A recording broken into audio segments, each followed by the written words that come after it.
Good evening, everyone, and welcome to another Unscripted and Unchained RPG review. This is a special event. This is the celebration of my channel's seventh anniversary. So 7 years ago today, I rebranded my YouTube channel that was previously just Bloodworth's RPG channel to Unscripted and Unchained RPG Review. And every year on December 30th, I celebrate the anniversary and I talk about the previous year and talk about the channel's growth and then talk about where I'm hoping the channel will move on to for the upcoming year. So I of course thank everyone who has supported my channel, whether it be from actually subscribing to it. I mean, it's just an unbelievable amount of people who have joined over the course of these last couple of years, really. And my channel a couple weeks ago, about 2 weeks ago, broke the 3,000 subscriber milestone. Which, to be very, very honest with you, I wasn't anticipating actually getting there by the anniversary date. And I'm going to show you some of the data from the channel's growth in these past 28 days. But this past 28 days has been huge for the channel.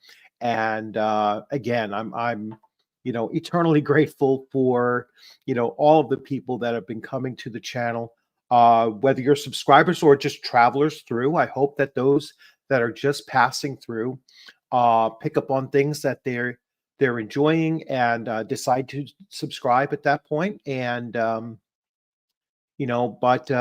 if not, make sure that you at least try to visit back and see if there's something else that might grab a hold of your attention and convince you to subscribe. The other thing that I'm really, really appreciative of is the comment section, because I really do value the number of comments on videos more so than I do whether it be likes or even shares or whatnot. It's your comments that actually help generate the next upcoming content in many cases, or it sparks a discussion that I think is important for us to have, whether it's a discussion about the hobby in general, or if it's a discussion about the topic that was being discussed during the video as well. And many times, I will have people leave comments that'll say, "Hey, can you look at this particular aspect?" Or when you're returning back to this game, because I do have so many different RPGs that I will cover. At first, I'll start digging into them, and then I move on to the next thing. And I'll have people who will go back and look at videos that were like years old and say, "Hey, can you take a look at this again?" And so that's something that I'm really, really excited to do. And just remind me every once in a while, because I do get bogged down into what is catching my interest, in the moment a lot of times. And so sometimes I just forget to get back to them. So without further ado, I am going to jump in and say hello to some people who have popped in. So let's see. So L, yes, here we go, L, and thanks for always popping in. And a lot of times your comments will generate future content, and I think you're aware of that. And yes, for the algorithm, so it's always great for the algorithm to have those comments in there.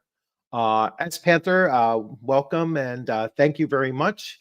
And here's to another year, and I am really, really looking forward to 2024 for all of the reasons that everybody else is, in the hobby is probably looking forward to as well, to see what exactly what exactly is the shape of the hobby going to look like on the 50th anniversary year of Dungeons and Dragons, which is really, I mean, it might not be the first tabletop RPG, but it was certainly the first commercial tabletop RPG. And so, really looking forward to seeing what comes out of that, whether it be, hopefully it's a lot of positives.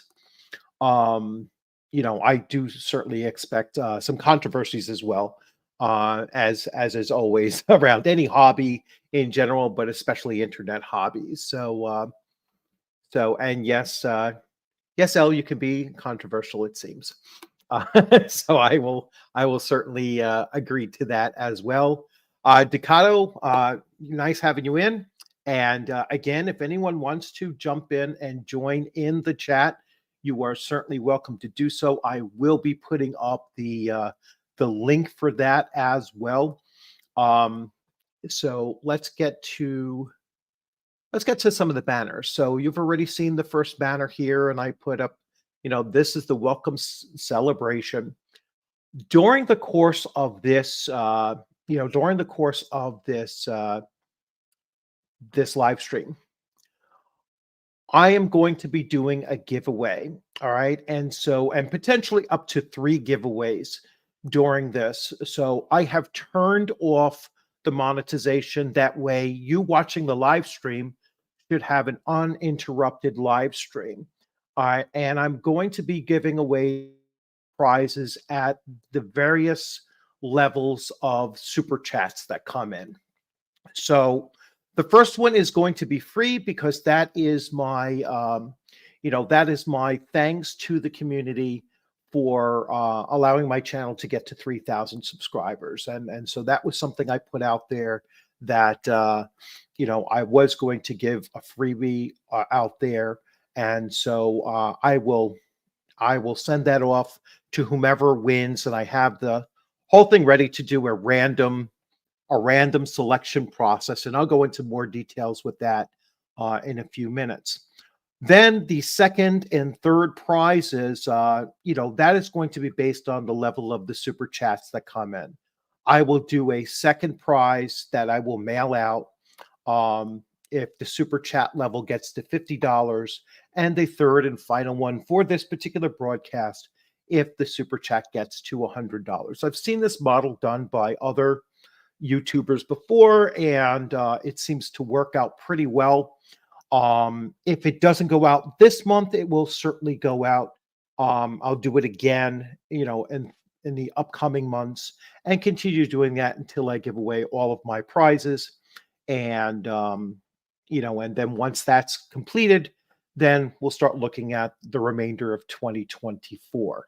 So in order to participate in the giveaways, all you have to do is type into the chat hashtag Huzzah, which is my homage to Troll Lord Games.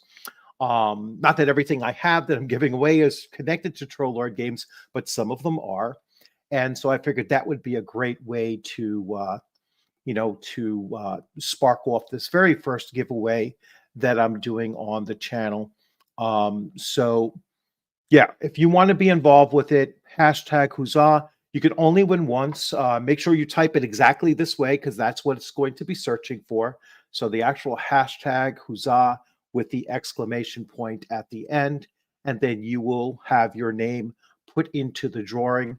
You can only win once, and I certainly cannot win. So that'll be a good thing. Wouldn't make sense for me to win. I'm winning already by having everyone come in here and participate. So let me get back to some more chats, and then I'm going to start going over some of the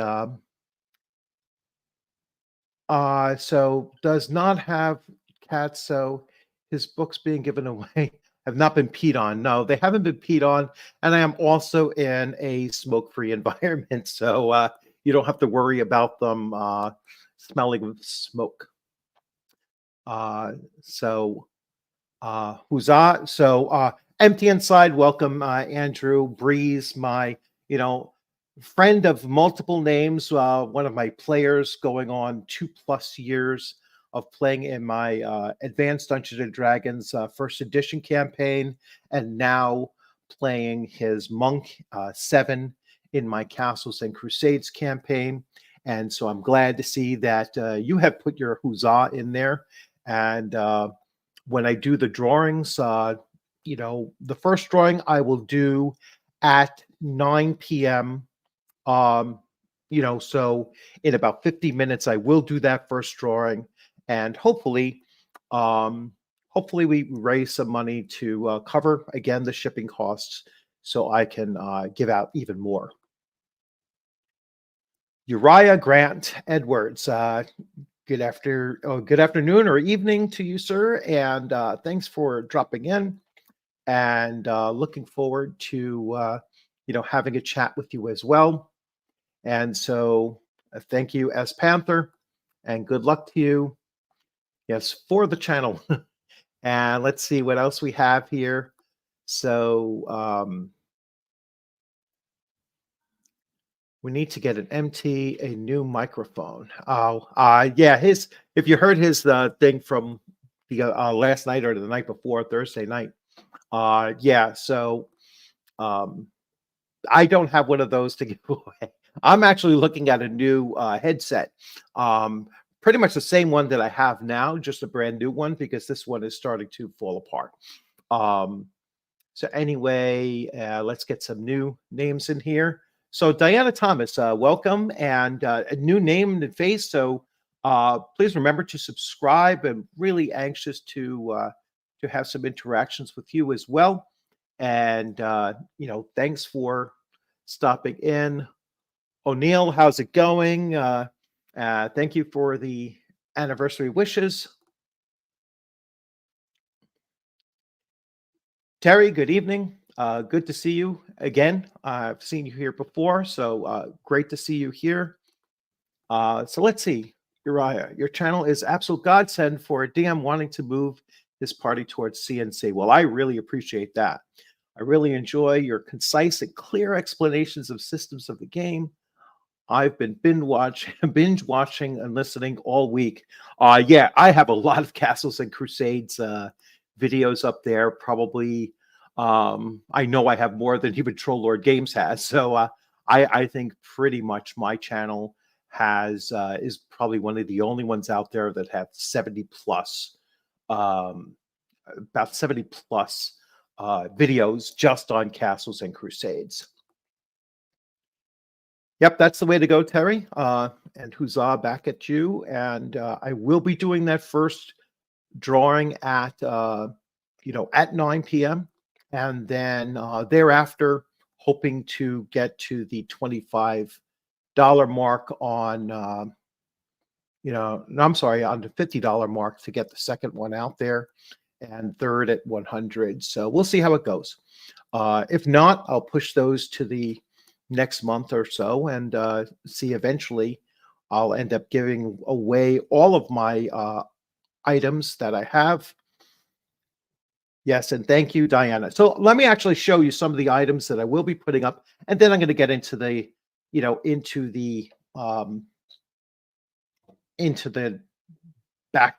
background of what this broadcast is supposed to be about. So two of the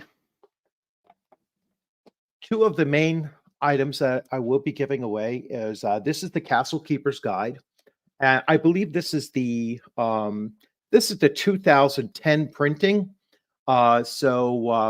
This is I believe this is the point where they made some changes to the encumbrance system that are the current ones now. So prior to 2010, the systems were virtually unchanged from 2004 to 2010, and now and this here picks up from 2010 and brings us all the way up to today. So changes are virtually unchanged from this point to now. I will also be giving away a Monsters and Treasures, and this particular one is this is the 2014 and it's always hard for me to spot, just by eye. This is the fourth printing of Monsters and Treasures, so you can utilize any of these, regardless of what particular printing you're using as is now. But these will be given out. One of these two books, probably the Castle Keeper's Guide, will be given out for free this time around, and then we'll see what else is coming out there. So let me pull up some other things that I do have that I will be giving away. I ended up getting an extra copy of Star Wars WEG. This is the first edition, and so I purchased this one first, and then later on I got a bundle, and the bundle included the same book again.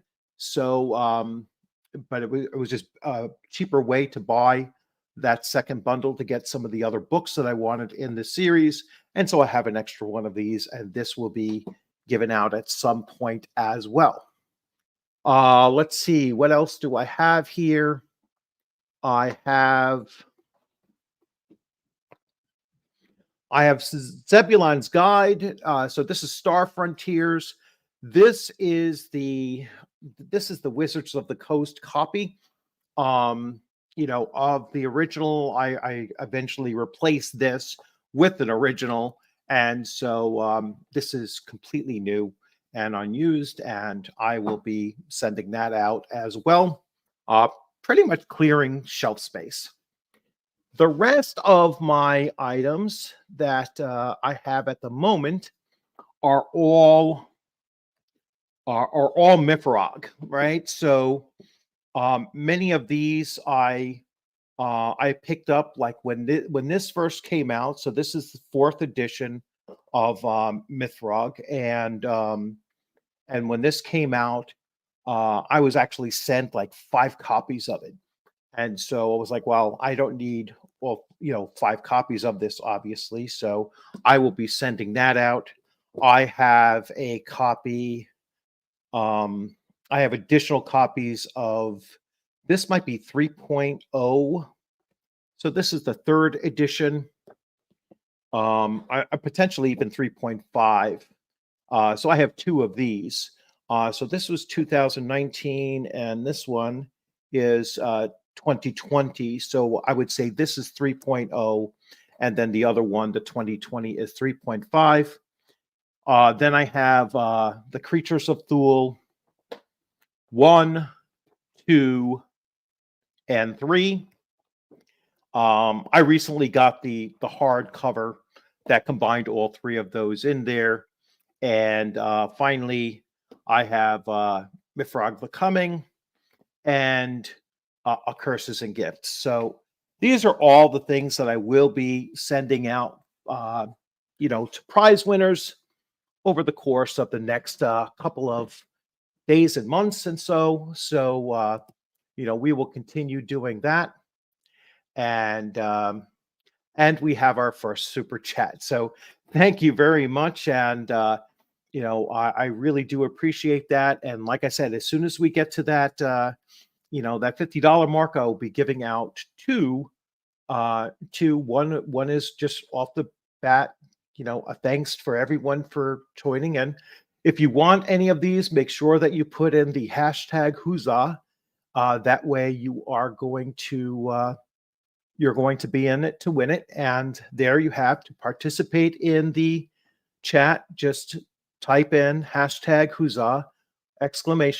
And you will be eligible to win something. So let me get to my my next thing. So the analytic 28-day and year in review. So I'm going to share screen with you all and start going over some of the numbers that really did contribute to this really big celebration. Because like I said, I was not expecting the channel to get to 3,000 subscribers by my anniversary date of tonight. So the last 28 days have been huge.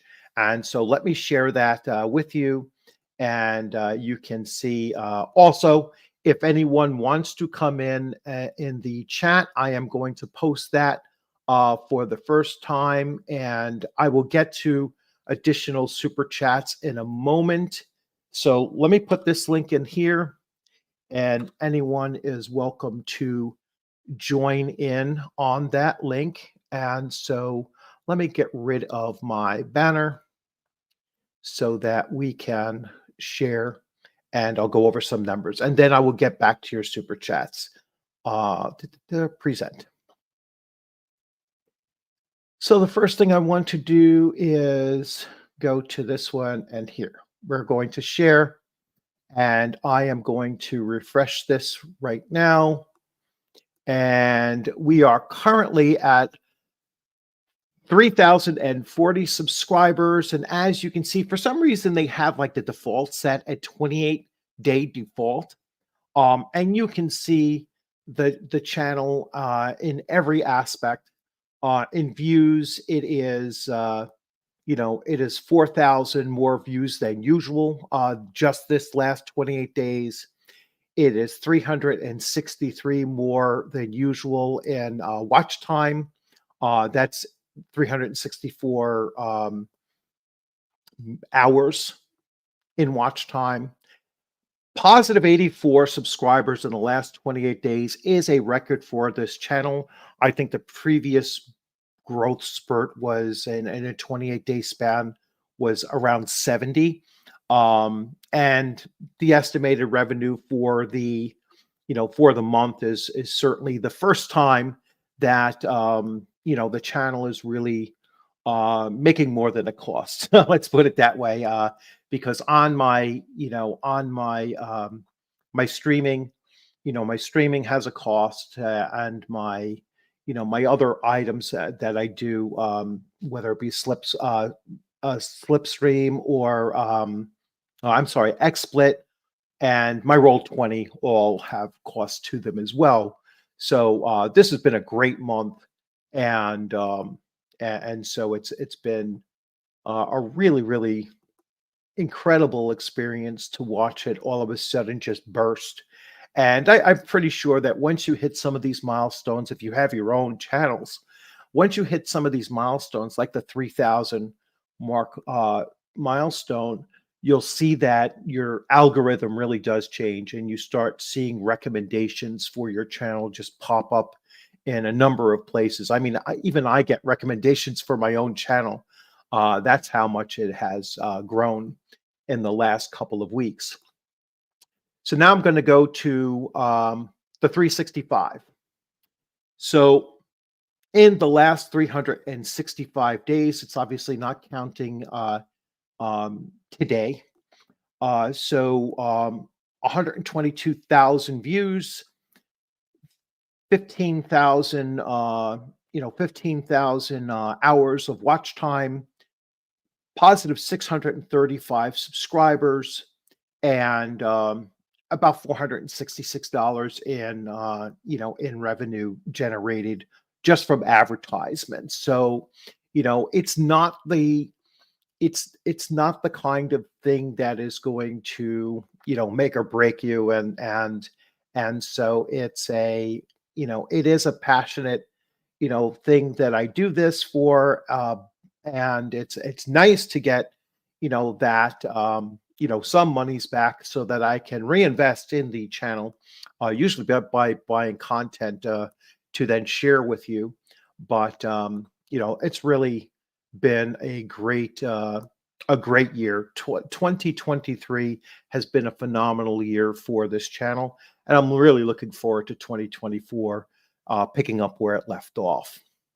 So I could stop sharing now and switch back here.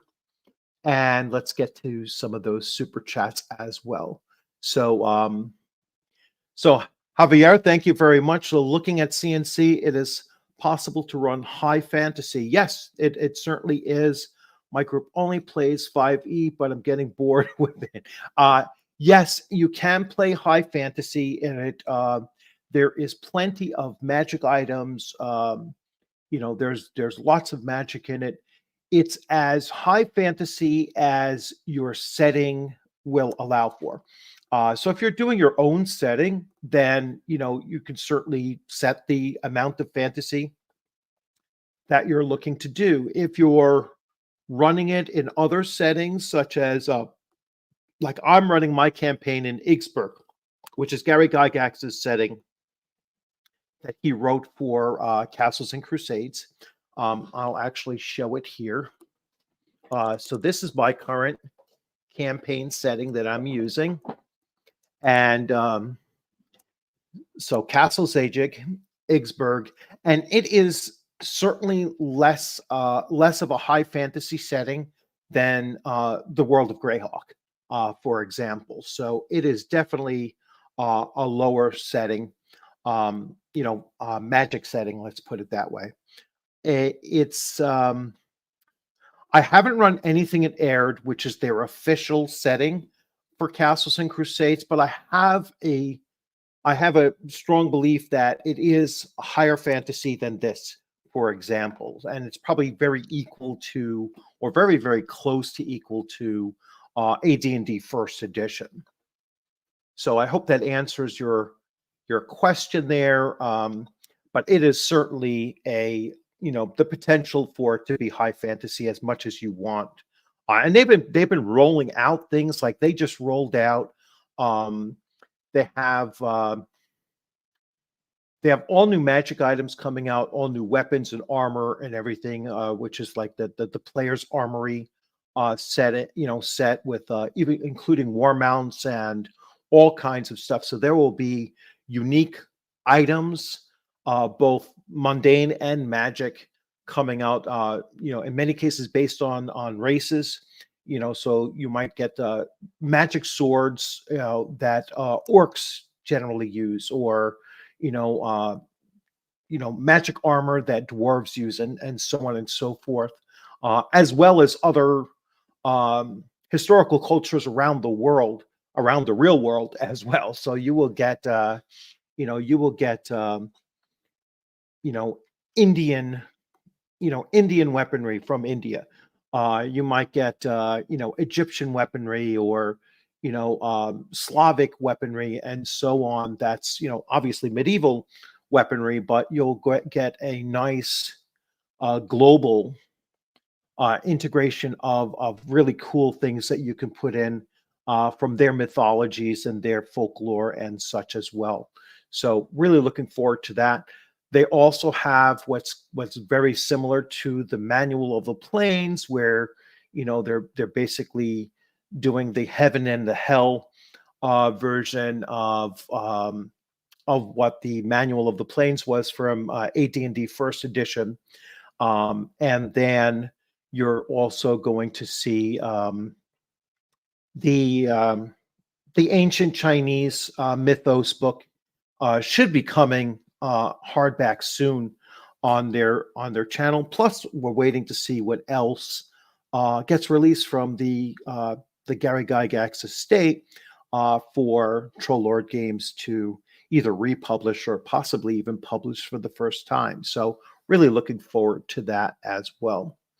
So yes, Dakota was answering your question, Javier. Yes, it is. It is possible to run high fantasy with Castles and Crusades.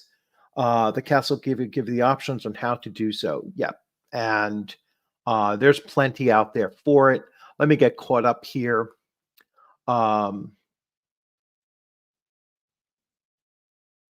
Yes. So is the Hermit, I missed this one here. So is the Hermit part of Igsburg? It certainly can be. I don't know if it is, if it was written that way at the time. Igsburg was, that's where I'm using it. I'm using it, I'm using Igsburg, and then I'm going to put the Hermit into this. So a little tip off to my players out there, that I probably will be using that adventure in as part of their campaign. But the Hermit was originally written for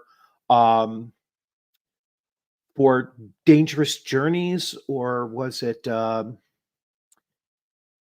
Gary Gygax had two different names for it. It was either for Dangerous Journeys or it was for his other game system that he created right after he left TSR, after he was, kicked out of TSR, basically. So he wrote it originally for that. It was for Legendary Adventures. I'm sorry. He made it for Legendary Adventures.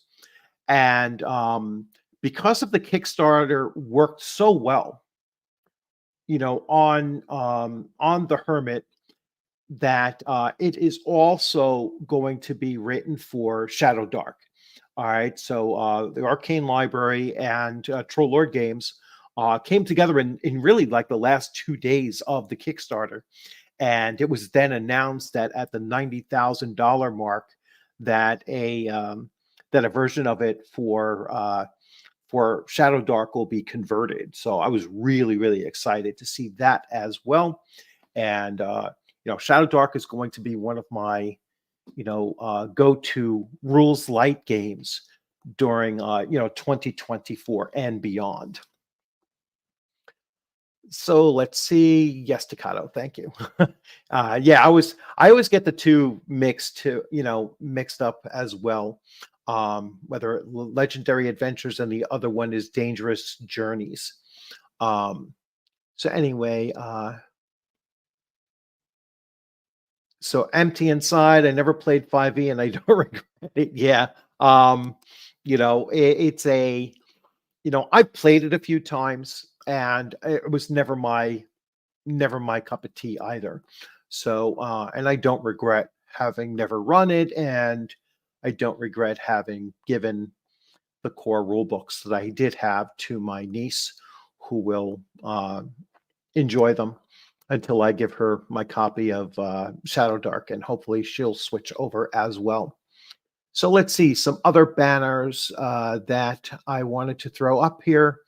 Oh, I forgot to go over my top 10 videos from 2023. So I am going to jump back into my analytics and go back into I already have it here. So yes, I was going to talk about my top 10 videos from 2023, and I will once again share, and then I will get back to I'll get back to you all after I'm done sharing this, and just go down and talk a little bit about and reflect on each of these topics as we go through. If you want to join in the chat, I am going to post the the link. So this will bring you right into the screening as well. So you will join me here, and we can talk about the same topics if you wish. So here we go, present, share screen, and I'm going back to my channel analytics and share. So my top content in this period. So the period was the last 365 days, and the top content was WotC lied, the LGL died, and D&D 5e and 6e was most affected. All right, so this had a total of 3,703 views. And this came out in January 6th of 2023. So really at the very beginning of last year. I got someone who wants to join in to so Ducato. Hey, welcome, Ducato. Good to see you. I'm just going to switch back over to the other channel, but feel free to talk about any of these topics as I'm going through them. All right. So yeah, this is when the OGL really did first hit, and it was my belief that the people that were most likely to be hurt by the OGL getting pulled were the present 5e players, because they were getting so much content, so much more content, and better quality content. From third-party creators.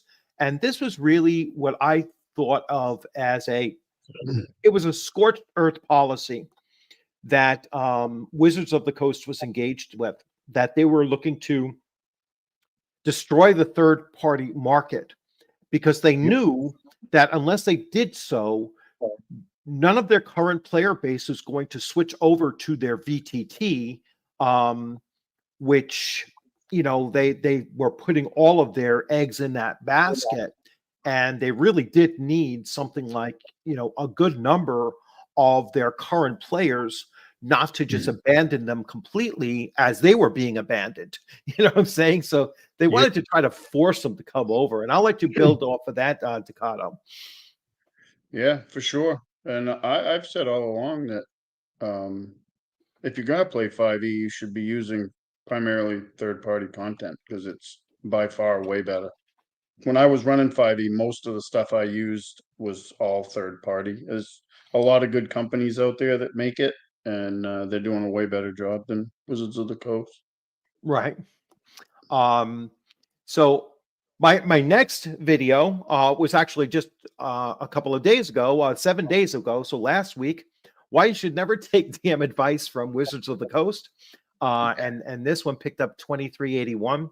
And I've since listened to Sean Merwin talking about the DM advice in there. And I think primarily it's still bad advice. It's bad advice, however you're looking to use it.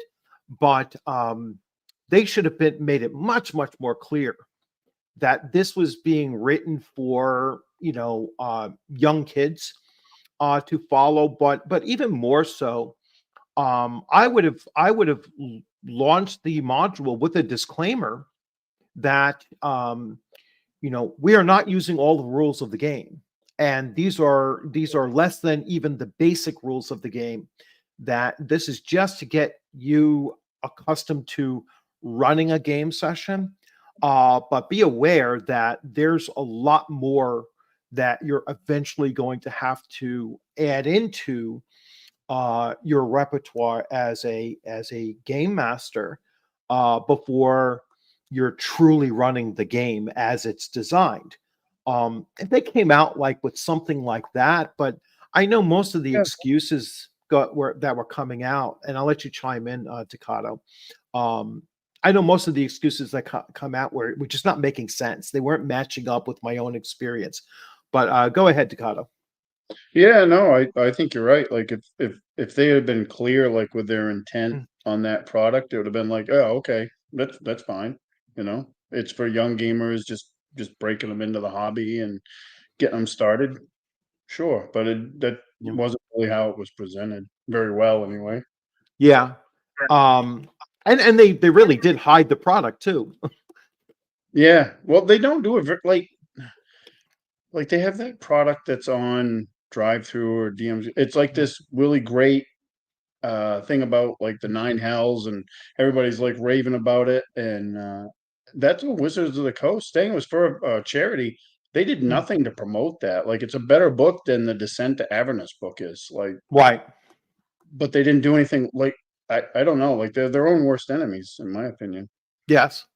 And speaking of that, we have their own worst enemies, and this was this is actually my third highest in the in the year of coverage was Wizards of the Coast can't leave the hobby fast enough. And so this was the Kyle Brink reaction that I had when he came out and said, people who look like me can't leave the hobby enough. And I was like, well, Wizards of the Coast really can't leave the hobby enough. And if you look at the time frame of that, this is on February 8th. So this is when they first came out and started responding to the OGL crisis that they completely generated on their own. And their response to it was just as bad, if not worse. They should have just came out and told the truth and said, yeah, we thought we were going to do this because we want to encourage, they could use the word encourage, it was really forced, but we want to encourage as many people to follow us from 5e as we dismantle it to our new thing. But they still don't even want to admit that they have a new game system, a new edition coming out. It's going to be so dramatically different than 5e that you're disincentivized to run 5e against the player characters that you can create in their new edition. Yeah, I mean, they already started that. Like, that started Yeah. within 5e. As soon as they released Tasha's, like, there was literally no reason to play Mhm. a class or anything from the core player's handbook because they were very different in power level. And Yes. in my games when I ran 5e, like that book got cherry picked very hard because it that might not have been the right word, but because there was a Mhm. lot of it in there, and I was like, nope, that's not Yeah. coming in. So there was a few things that were good, but overall, like the classes were, I saw them in play, not in my games, but in other games I'm in, and I was like, Mhm. it was just nonsense. Right. Um, so fourth top was why you should run and play Castles and Crusades in 2024 and beyond. It's a You know, great game. so and it's a great game system. My fifth in line is why Castles and Crusades is my go-to fantasy RPG. And as Yep. soon as I wrapped up my AD&D first edition campaign, this is the one that we moved to. And I anticipate that we will be here for many months and years to come running this campaign. Um, Yep. my sixth in line was Mifrog 4.0 from 2000. So that's how much following this game system actually has. And I think it's more of the black metal following that that it's connected to, and that's why it gets so many hits. But yeah, it's a crowd pleaser. Um, and any game system that is actually better than it's ever been, projected to be. Um, I mean, yeah, the first edition of it was pretty wonky, but it was fixed very, very quickly. And by fourth edition, you actually have really by 2.7, you had a great system. And four just made it a little bit more high fantasy, a little bit more Tolkien-esque, let's say, and got rid of a lot of the problems that people were complaining about it as well. Men, Manly RPG by Four Manly Men. So this was the game that got the Red Room kicked off of Drive Through RPG. So as you can see, it was a controversial, very tongue-in-cheek, very satirical uh, play, and it's what got them kicked off, unfortunately, because they were doing a lot of stuff that no one was willing to do, and it was always always put out there for mature audiences only, and everything. Just a shame that Drive Through kind of went that way, but it is what it is.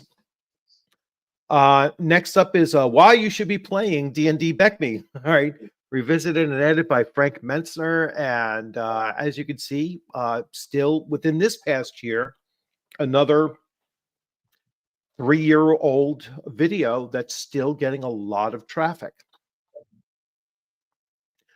What is the OSR and why the Twitter weirdos fear it is a response that I did to some Twitter troll who was upset that they couldn't infiltrate the OSR and tear it apart from within because there was no one entity of the OSR for them to infiltrate and attack. And I was like, yeah, that's kind of the point of Right. it, was there is no head.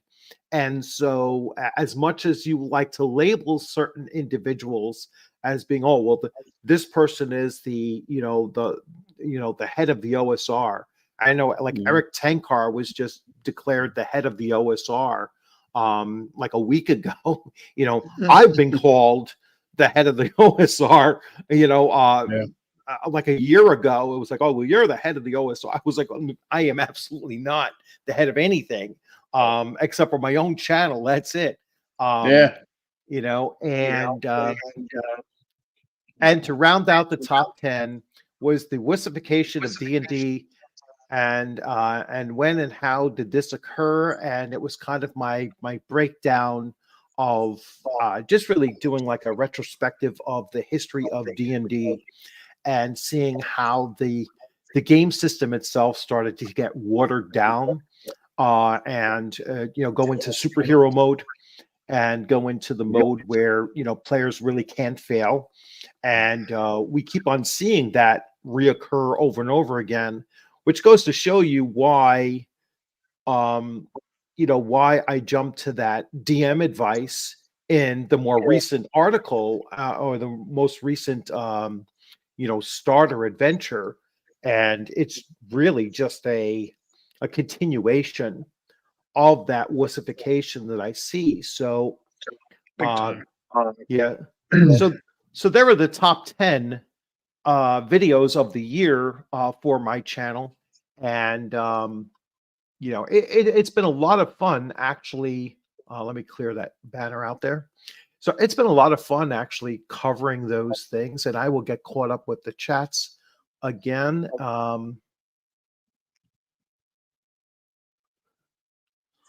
Are we? Oh, let's see. I will get caught up with chats. Sorry about that.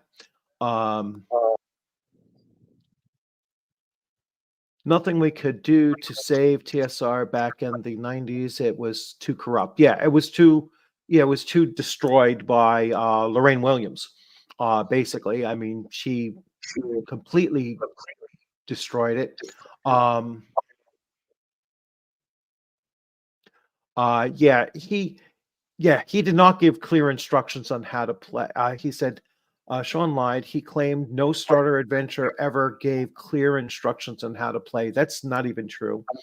That's not. And even true if it was, like, why would you repeat that? Yeah.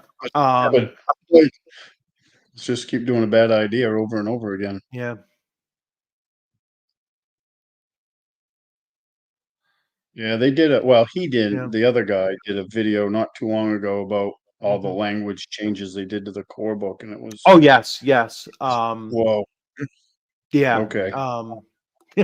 Let's see. For wanting to inclusive, those 5 people are mostly. Yeah. Yeah, they're true. very for wanting to be inclusive, 5e people are the most exclusive. And I wouldn't even say all like 5e people. Obviously, it's never all, but it's the most vocal ones that are on like Twitter. They're very inclusive if you just believe everything that they believe. Yeah. Once you don't do that, well, then you're everything else. So OSR is a palace of the Silver Princess hermaphrodite with 3 heads, Tenkar, Pundit, and Bloodworth. Yeah. They never ever mention Pundit. They never mention his name. I think they were afraid of him. So they never attack him because I think that he will come out with the credentials for what he has, and be able to just, he's one of the few examples of someone who makes his living at creating tabletop role-playing content, and there's not many that do. They don't mention James Raggy all that often either, and for the same reason. It's like he makes enough to survive on just his sales. Plus, he makes great stuff.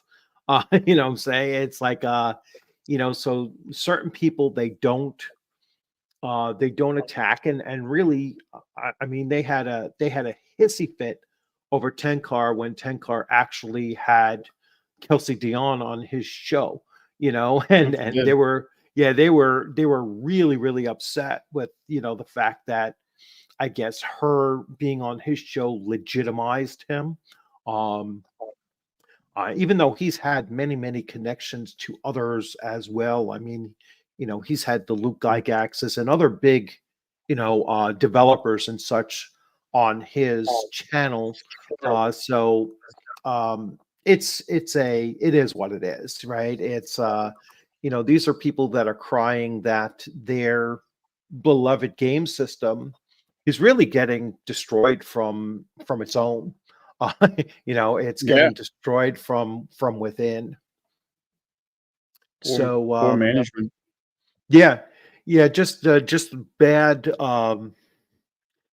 It's not a bad business model. It's just one that is not going to work in this hobby. Um, this hobby is built upon, the idea you buy the core rule books and you can play those for 20, 30 years, Yeah. without missing a beat. And that's not the video game hobby that they're used to. That's not the subscription based microtransaction Fortnite esque hobby that they really want to make it. It's Ooh, not really excuse me. designed. It's not designed that way. Like, No, it's not. other than having D&D Beyond is that they should just do more with that, I guess. But Yeah. like, all the other stuff, the game isn't really designed. It's not designed to be operated that way Hmm. or marketed that way. Hello, Nosorian. So we are coming up on 10 minutes to go before the first drawing of a freebie. And this is going to be the Castles and Crusades 10th printing, or the 2010 printing of the Castle Keeper's Guide. And then based on super chats, we'll see if I do a second drawing at $50. And we are currently at about $25 mark. So we're currently at the $25 mark. So we got $25 more to go before I do a second drawing. But 10 minutes to go before that one. So I'm not going to be sharing this any longer. So I can get back to your comments and see. Let's go back to live. All right. Let's see. What else was I going to do in banners? So I am going to talk about 2024 coming up. So here we go. So for my page, so I have, as I've mentioned, I just recently started a new campaign using Castles and Crusades, set in Castles Azeg, the Ixburg campaign setting by Gary Gygax. So it's utilizing this here, written by Gary Gygax and written for Castles and Crusades. And at least this version of it is written for Castles and Crusades.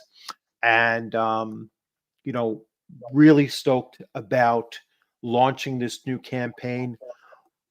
I'm back up to 9 players. So, keep it big, I guess. It's like, go big Big group. and go bold, with it. So, yeah, it's a big group. And 6 of the 9 are my previous players from my AD&D first edition campaign. And then I have 3 new players, some of which you might already know. So I have the OGGM is one of my players, and then 2 other players that are completely new to me and new to the channel as well. So looking forward to working with them and going forward with pretty much a new group, because everyone's playing a different character than they did. And so that's where the real learning curve is going to come from for both myself and for them as well, is to see how the same person who I've built a friendship with over their use of one character is now switching up characters, and to see how they're going to like role play a totally different character, and develop a whole new personality and everything is going to be awesome. So I'm really excited about that. So that's one of the first things in my preview for 2024 is I really do expect this campaign to get its legs underneath it, moving forward into the new year. Next up is convention season is upon us, and I will be at Philadelphia Con and the Philadelphia Game Expo next weekend. So really excited about that. I am playing in several of Frank Menser's games. So excited about that. I'm going to meet a couple other people that are already there. The Greyhawk Grognard is going to be there. Professor Dungeon Master is going to be there. He uses so many different names. Runehammer. Runehammer Games is going to be there. I always forget which name he uses. So yeah, it he uses switches it up. yeah, he switches it up. He uses like 3 different names, and I'm just drawing a blank right now at any of them. So I'll just say Runehammer. He will be there. And then some other people I am going to be speaking with. Chet Minton is an artist who does the artwork that if you've ever gone to ShireCon or you've gone to Rising Phoenix Con in Massachusetts, ShireCon is in Connecticut in October. Rising Phoenix is in April of this upcoming year, which I will be at. And Chet does the T-shirts for for ShireCon, and I've actually reached out to him and I said I would like to get an original logo or banner for my channel. Yes. And basically take the idea that's currently there, which is just something I found on the internet.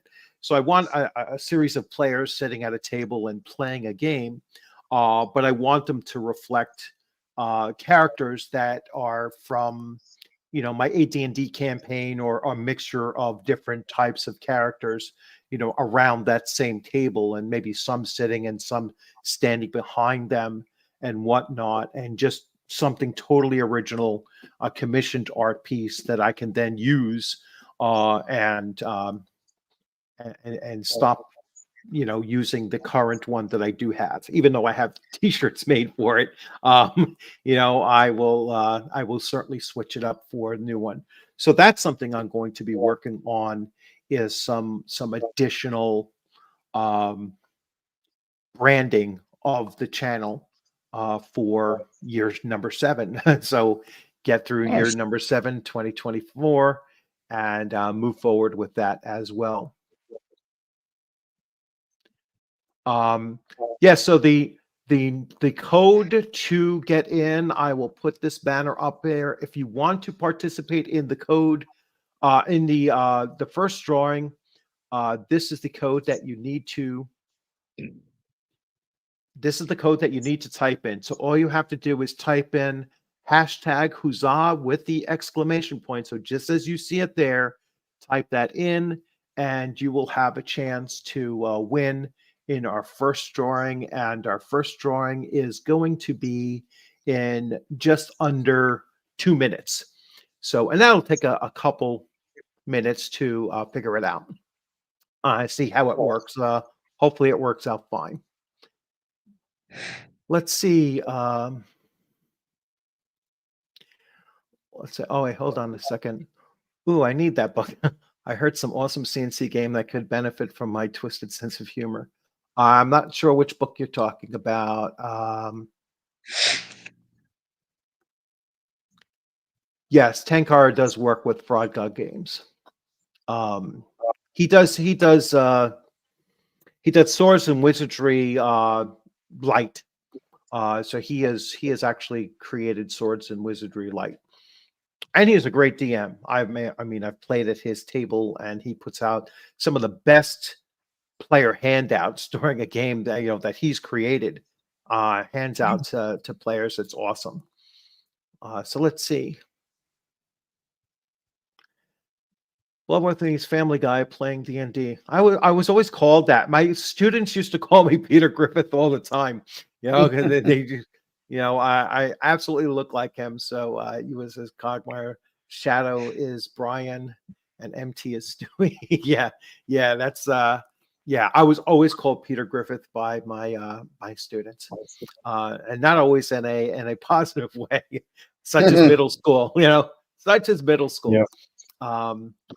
So yes, no, Sorian, you're now in the drawing, which I am going to be doing in about 20 seconds or so.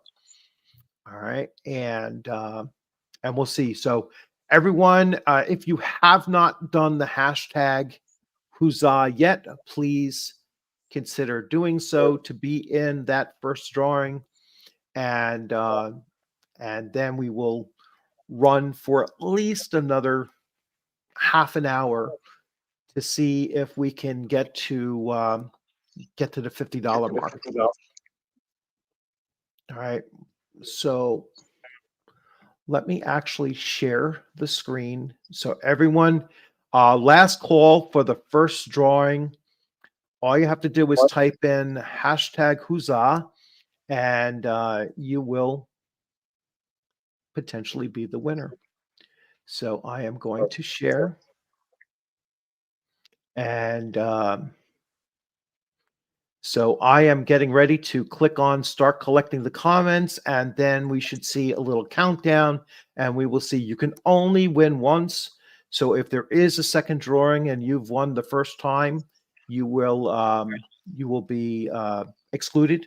Unfortunately, it does it automatically, so I'm not technically excluding you automatically. So here we go.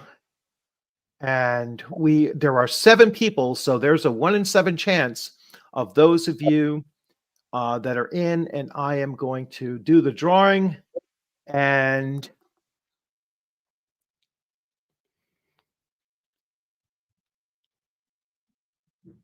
Diana Nice. Thomas. Awesome. Diana, so this is the way this is going to work, Diana. If I am going to send you my email address via a direct link here, and you can tell me which which of the two Castles and Crusades books that you like, and I will be shipping this out to you very, very shortly.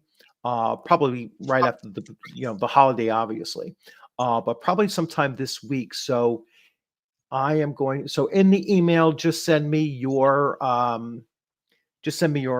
email address. All right, and I will. Let's find you on here so I can do a direct message. I think all I have to do is like a whisper, right?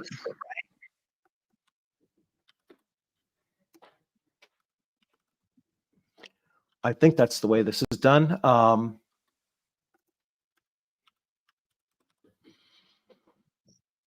Let me see. Or let me see if I could find Diane. Hopefully she's still here. Diane, if you are still here, please just pop your comment in. Okay. Let me find your comment from previously. There you are.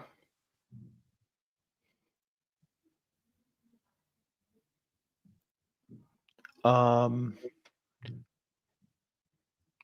do I send you a direct message? Great, Diane. Well, yeah, you're still here. So, and I'm trying to figure out how to send you a private message here.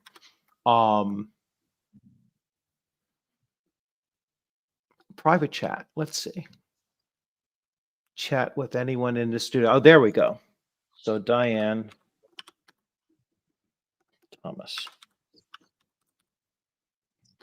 And let's see if this works.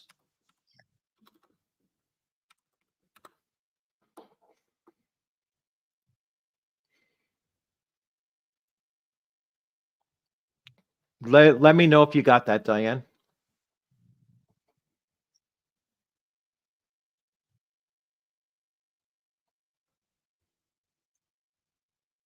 And I don't know if I did or not. It went to StreamYard. I don't know if that went to YouTube or not. Oh, she might be in YouTube. Gotcha. All right. Diane, if you're in YouTube, Diane, I will just shoot me an email and I'm going to put it here in chat. And so you'll see it there.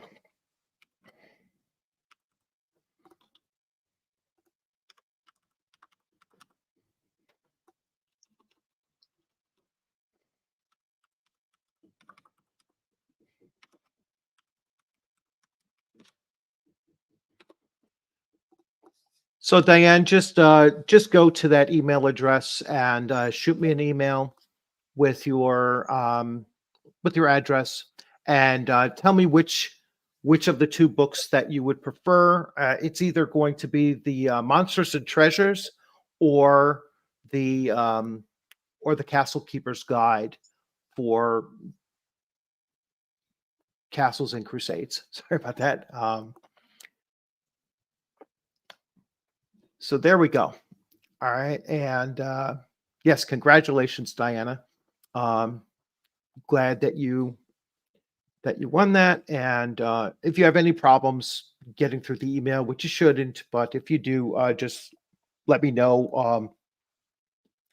Put a comment in the comment sections after this goes uploaded and live that way, and that way we can take care of that. Sort that out. All right. Let's move on, and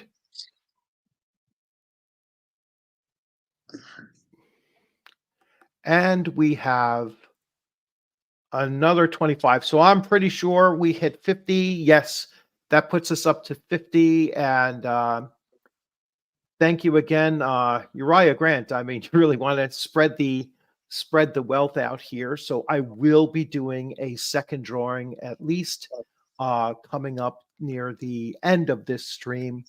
And so again, everyone else, make sure that you put in your Huzzah chat in there. And Diana, you can't win a second time. So once you let me know which of the two that you want, I will know who is getting the second one. So let me go back to the banners and put this in. And so that is what you're going to respond if you want to participate in the next drawing. And we shall see in about, I'll say in about 20 minutes or so, I will do the second drawing, and we'll see if we can get to a third, which would be awesome. But and we have some even more. So these are all of the chats and bonuses put in. So thank you very much for all of you. And also, I wanted to announce, although I haven't seen him yet, is Mercurius Alucas is the first channel member. So he is the first person who not only is subscribed to the channel, but he's the first almost like a Patreon member. So the first member of the channel, which kicks in at like $1.99. No, I'm sorry, it's like $1 a month. So you can actually join the channel at $1 a month, and that will gain you access to some other things as well, including, I'll even invite you in to, play the role of an NPC in my campaign, and you can come in and out of my campaign as a player, and as most likely controlling like an NPC for certain things on a fairly regular basis. So that's another thing I'm looking to do with the channel as well, is to get more members. That way, again, could start generating more content for the channel by highlighting those individuals that are contributing, and also bringing more content to the channel as well. Oh, let's see. So Takado, hey, what are some things that you have planned coming on up? Yeah, well, we have my group. We do this thing. We've been doing it for coming on the last 8 years. We get together for an entire weekend and play games. That's coming up next weekend, actually. So Cool. I'm in the process of prepping that. I'm running Castles Crusades on Saturday, and it's going to be like around an 8-hour session or so. Wow. And that's my son is, hopefully he's sick right now. hopefully he gets better. He's planning on running a Castles and Crusades session on Friday, and then we got some 5e stuff and some of our ongoing campaigns. So, yeah, that's what's coming up in the immediate future, and then just playing a lot of games. I joined another group, so I've been playing Dragonbane for the last 12 weeks, which has been Really? awesome. How was that Yep, game? I mean, I like it a lot. I passed it up, just like I passed up Dragon Slayer, and I passed up a few game systems. I was getting closer to the end of the year, Yep, because it's the end of the year. It's you yeah, know, yeah, I um, get it. it's holiday time, so I was like, you know what? I tried to limit how many Kickstarters I was going to back in the last tail Yep, month of the year, I did the same. basically.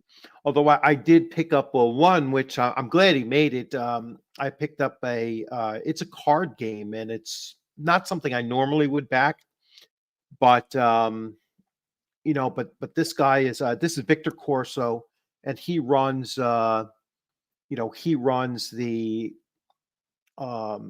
runs Dave Con. All right. Oh, So he is the organizer of Dave Con. I've had him on my channel a couple of times, talking about various things, because uh, he ran into some controversy with Dave Con because he was allowing, at the time, Ernie Gary Gygax Jr. was going to be a guest speaker or key speaker at his event, at his convention, and some people attacked him for it. of course. A different website, or YouTuber, which I won't mention, kind of attacked him for it and was like trying to interfere with what I call it, tortious interfere with his con, and I think he had his lawyers draw up and send a little letter, kind of like a cease and desist kind of thing, Good. and it kind of brought that whole thing to a screeching halt. Once a person realized, oh crap, you know what, I really Well, can't tell people not to buy from something or not to attend a con event based on just nonsense, and yeah, so yeah, just don't go if you don't like it. Mind your business. don't go, don't, whatever. Simple. So so and picking up some new members as well. So Uriah, thank you very much. You've been very, very generous this evening. And Empty Inside also. Thank you, Breeze. Don't think that I am now going to allow you to kill any more gods, all right, in the game, or cast that spell from Castles and Crusades. That is the what is it called? There's a spell that makes everyone like enamored with you, and he was like, Oh, I should have really? that as like a default. It's almost like, yeah, they become like instant followers of you, if Oh, and I was like, it's almost like it's similar to a command spell. It's just that they just fawn over you. So I'll have to read that but one. anyway, Mm. yeah, I gotta find it again. I'm pretty sure it's Castles and Crusades. Um it might actually be another one. The fellowship spell. Thank you. There's a fellowship Awesome. spell that Mm. yeah, I'm not sure if it's Castles and Crusades. It might be something else. Um but anyway, when I read that, I immediately thought of him, because I was like, he thinks this spell is in effect already. It's like He so operates normally that way, huh? yes, yeah, that's his normal. Sweden here checking in. Oh, Happy sweet. New Year to Cool. you, fellows. Yes, happy New Year to Happy New you Year. as well. And my gosh, you're what, 6 hours ahead? So you are already on the 31st, or at least 6 hours, right? Probably even 7. Um, Yeah. yeah, yeah, maybe even The 7 best. hours ahead. So it's pretty early in the morning for you. So welcome, and good to have you. And remember to do the hashtag Huzzah if you are looking to be in. I don't know what the shipping costs would be to Sweden, but hey, I got $50. It should be It should be less than that. So Yeah, we I don't shall know. see. I don't know. It's probably pretty darn close. I know I looked at one time buying something on eBay and it was out there and or someplace in Western Europe. I forget exactly which country it was from. And it was like a $15 book and it was going to cost something like $26 to ship. And I Yeah. was like, yeah, you know what? It's like it's really changing the dynamic of purchasing. And that was the same thing with like buying from Modifius, you know, or Free League Yeah. until they got either a Canadian or a US distributor They have a US for some one, of those. I Yeah, think. they have a US one now, you know. So it was like, yeah, it's like, you know, I was always looking at a 5 par specs, you know, that Yeah. solo game. And originally it was only like $15, but again, it was like 35 or $40 to ship. Yeah, to And I was ship like, it. It's it's like, crazy. no, it's crazy. It's weird too though, because sometimes like I just ordered some 3D printed stuff from a shop out of the UK and Mm. the shipping wasn't bad and it was faster than some domestic shipping that I've gotten. Yeah, some things are, you know, some things It's are like weird. hit or miss, you know. You know, sometimes they're just not, or maybe it's just how they're shipping. Yeah. Reminder, Quebec is not eligible for giveaways. This darn laws. Really? Yeah, They there's a can thing about that going out of country. I don't understand it, but I've seen other really? streams have that same issue. Oh, they can't. But They how would only they do them know? domestically. I don't know. I don't know how it works. I've seen some of the other ones, like live streams and stuff I've watched, live Really? plays that were doing giveaways. They couldn't, they could only do them in the US. Really? I had no idea. I don't So know how that works. I hope that I don't run into any problems if somebody from outside the US, you know, wins. I will send it secretly. I'll Yeah, find plain I'll package. find a yeah, plain package. Yeah. Yeah, it's certainly not going to say, you Free know, not giveaway item. yeah, free giveaway item not eligible for this country of or Yeah. of Mhm. receivership. Yeah. Um for the New York Express, how you will try to bring gospel to normies and how you intend to improve your games and your hobby. Um how do I intend to improve my games? Well, I believe that my last year or really last 2 years of running my AD&D campaign, I think I have become a better dungeon master in the last 2 years than what I was the previous 35 years. You know what I'm saying? It's like, and it really is just getting the right group of players at my Yeah. table is what really just sparked my inspiration to just think of different ways of doing things and and it just clicked and that's so I give all my credit to I give all the credit of all of my growth as someone running a game to the group of players that I have because they really did make it easy and possible. Like I would have never imagined running, running a game table with 10 players at the table until Yeah. this group, It's a lot. and it was never an issue of players talking over each other or running counter, to each other's, agendas or, what they were looking to do at the table or anything like that. There was no freaking drama, which is amazing, even more so Yeah. amazing.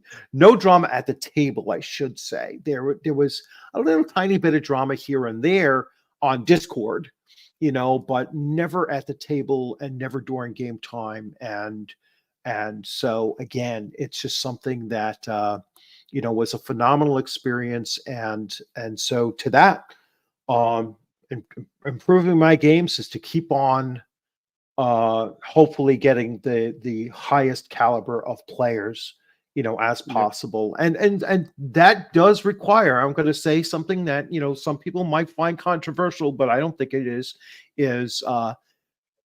that comes from properly gatekeeping your table. Yep. That comes from being very selective over the kind of player at your table, not the kind of person at your table, the kind of player at your table. You want somebody who is going to come in and buy into the group at the Yeah. table right from the get-go. And Yeah, and they gotta someone fit in. who is, yeah, they have to, be a team player, and they have to come in, and they have to, be there for the purpose of role playing a character with a group of friends, and Yeah. and everybody just working together. And I've mentioned this before, like Shadow and Son is another YouTuber who joined my existing group in its second year, and to be willing to go into a campaign that is already over a year old, and to step into it seamlessly is something that's not easy to do, and I give him a lot of credit Mhm. for being able to do that. And so that's, the kind of player that I'm talking about, is someone who is, uh going to come to the table and say, well, what do you need me to do? What does the group need me to play? What does this group actually need? What fit is what you need for this, new situation here? And that's the kind of thing that you need to find. Um, so let's see. I encourage people to go back and read the 1981 Basic D&D and refresh their imagination free of video game infection. Yep. Yeah, read some of the old stuff. Yep. Um, some people need a reset sometimes to understand how they can get satisfaction from their imagination, create out of themselves instead of fed into from the outside. Yep. Yeah. And I mean, it really does come from, because I didn't tell any of these players that came to my table how to play at my table. They came as they were, and it just clicked, and that's the other thing. Don't have an expectation that they're going to do that, an expectation beyond, I'm just here to play a game, Yep. and I'm here to get along with everybody. I'm here to play well. I'm going to understand my character, and I'm going to role play my character, and let's see where this thing takes us to. You know what I'm saying? It's like, that's another thing that I've been impressing upon, or trying to impress upon people.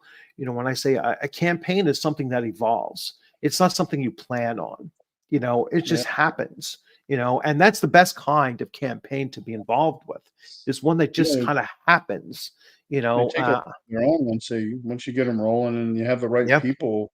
It just like our gaming weekend 6, 7 months ago, I thought what I was gonna be running, it was gonna be Castle Crusades, but the adventure I was gonna Mm, run was totally different, and mm, it's just not there anymore. I mean, it's still there, but it's not where they're at and what they're interested in, and that was nothing I had nothing to do with that other than presenting some mm, circumstances to them, and they mm. dove in and ran with the ball, and we're doing something different, which is great. Yep. Yes, and as one of my players says, the character doesn't have to be a team player, but the player has to be a team character. Yes, and you are in fact a character. I know you're happy to be that, and we're happy to have you that way.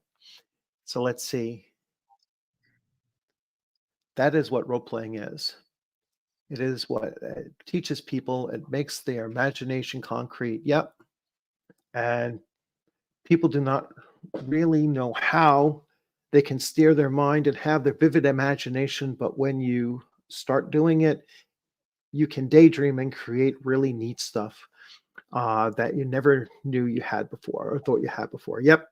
Actually, it was an interesting question that was put to me about 2 weeks ago, and when I was driving, it actually dawned on me and it was talking about DM prep. So how do you prep for your games? And I thought to myself was while I was driving home, I was like, I'm thinking about my game as soon as the session is over. I'm thinking about the next session, and I do far more thinking than I do planning. If that makes any sense. Like Yep. I'm not No, putting no, things total to sense. paper. I'm just like constantly any moment that I have to think about my next session, I'm thinking about it. That's my real prep for it is, I'm Yep. thinking about, you know, what happened, not just what happened in the next thing, but I'm thinking about my players and their characters and, you know, what's going to bring the most out of them in the next session. And then when I sit down a couple of hours before we actually go live, that's when I'm actually sitting there and saying, all right, well, how am I going to get all these ideas to work? And hopefully they don't throw too many wrenches in the way. And I'll be able to hit on a few of these things. But even if they do throw a few wrenches in the way, you have to be very fast on your feet. And it's Yep. another thing that you know, it's another thing that's just a skill you can learn. Hmm. Is to be an improviser and to be quick on your feet in thought and everything. It's not something that I probably had when I was a kid. It was certainly something that I had to develop in the military when Change 99 is a thing. I know you, Takata, probably know that as well. Change 99 is the plans get changed so damn often, Yep. and you just have to be very agile. You have to be agile in thinking, and no matter how much backwards planning you have done, there's a wrench that can get thrown in there, and you just have to zig when you were expecting to zag, and that's a Yeah. Uh, you know Yeah. important thing. That's something you definitely learn over if you learn that over time. Like I don't think Hmm. very many people are very good at it because you're not going to be good at it if you don't have the experience of running the games. So the more experience you have running games, the easier it is to shift gears and when you need to, when that wrench gets thrown by your players, which is going to happen. And I always love those moments actually because usually something better comes from it than what I had planned to do. So here I like it. I'm a janitor in a school, so my work is very easy, somewhat mindless. Some of the best DM prep comes from handling. Yep.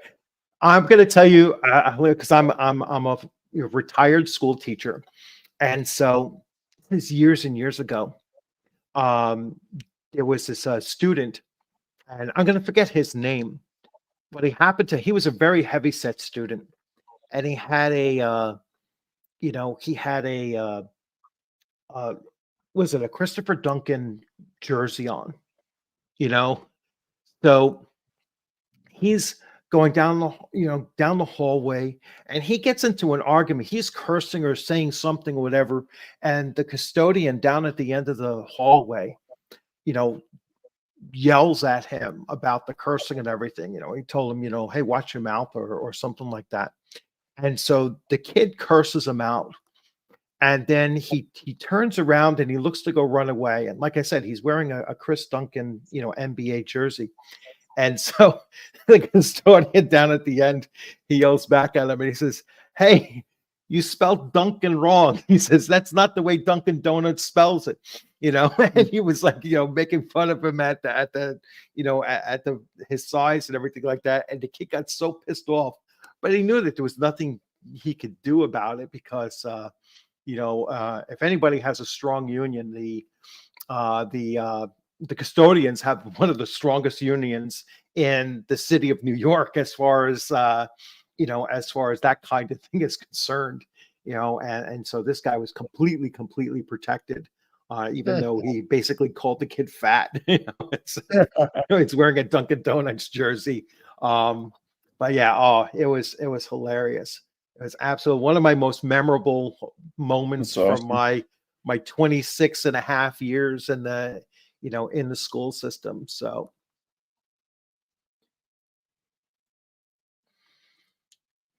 yeah, it's Yeah, you can how it get a went lot back done in those days. in those moments though, where you just got nothing to do but think. Mhm. I did the same for my career. I mean, I drove around a lot, and in Yeah. the quiet times, I just thought Mhm. about my games.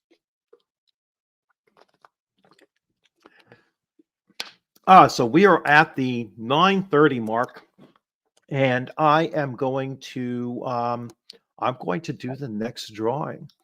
Nice. So uh please remember in a couple minutes, let's see, let's get the banner out there so I can remind everyone. Oh, I had it up there, didn't I? So let's get back to it. If you haven't done so already, just type in hashtag Huzzah with the exclamation point, and you will be put into the next drawing of a freebie. So far, we have already given away one, um, yeah, one Castles and Crusades book. I'm not sure which one it is, and the second one is going to come up now. And you can also hit the like button on if you are on YouTube as well. And I will post my email address in the chat, so that if you do win, you can just reach out to me, and and hopefully get if we do win, we'll be able to get you hooked up with the book on its way sometime either next week or the following week. Like I said, I'm going to a convention next weekend, so it'll probably be the weekend after, the week after that. But I'll try to get it out there as soon as possible. So let's see. It is my superpower to be able to segment your mind away from some drudgery during work or whatever. Yep. Yeah, yeah, it absolutely is. Um, it is a really important skill to have, is to compartmentalize Yep. your mind from, especially if you have a job which is either tough or boring or whatever. Or both. It's important to be able to compartmentalize and just segment things off, and leave work at work. And that's why Yep. I've always liked a long commute. That was one of the positives of having an hour and a half commute from work to home, was I was always able to leave work behind, and by the time I'm walking into my house, it was, work was not in my mind at all any longer. So that's another thing to remember. And some new people in. Dunkaroo Blue Show. Hello. It's the first time I've seen your name too, so welcome. Remember to subscribe if you haven't subscribed, and we'll keep on going. Maybe I'll do a real quick recheck on the number of subscriptions as of now. We started at 3,040. We'll see where this leaves off. I'll It's certainly put awesome. that in the link at the end. Yeah, it was, I think the way that YouTube works, when you hit these certain benchmarks, it all of a sudden, like, or milestones, it puts you into a whole new algorithmic Yeah. thing of, they just push you even further, so it's like these segments, it's like getting that first 100 took me, months. Yeah. Getting It the took me. first Yeah, getting the first 500 took me, like, almost a second year, like, beyond the first year. It wasn't until maybe the second year that I hit that, that first 500, maybe even not even the second year. I didn't hit the first 1,000 until 3 years in, something like that. And, yeah, it wasn't until, like, 2020 when I finally monetized, I think. So that would have been the third year in, before I hit that 1,000 mark, and then, another 2,000 over, this year I gained 685, and that was 7% more than last year, so it's certainly ramping up.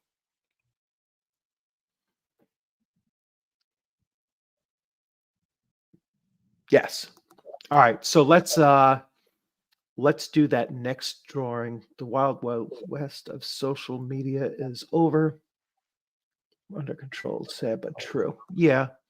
Um, yeah, but you know what? I'm glad to see that, you know, the big the really big channels, they're always going to remain big as they are and everything like that. They're the ones that are gonna have to shift a little bit. I really do like my little niche where I am just kind of moving forward and as I go forward, you know, I I don't ever expect to get that much bigger than where it is now. But if it happens, that's awesome. But if it doesn't, I kind of understand that too. So that's am I going to have 100,000? No, it's just I don't think YouTube is going to create anybody from start to 100,000 now. You know what I'm saying? There's just so much out there, that I don't think anybody is going to grab anything. I don't think there's anything within our hobby that is going to suck that many people into it. The days of 5e creating half a dozen 100,000 plus channels are gone. You know, Yeah. um, those that have it now will probably maintain that for a while, but they're going to find themselves having to switch up if Yeah. 5e starts to drop off. We'll find out this coming year what happens with it. I'm thinking. Yeah, so you found my channel.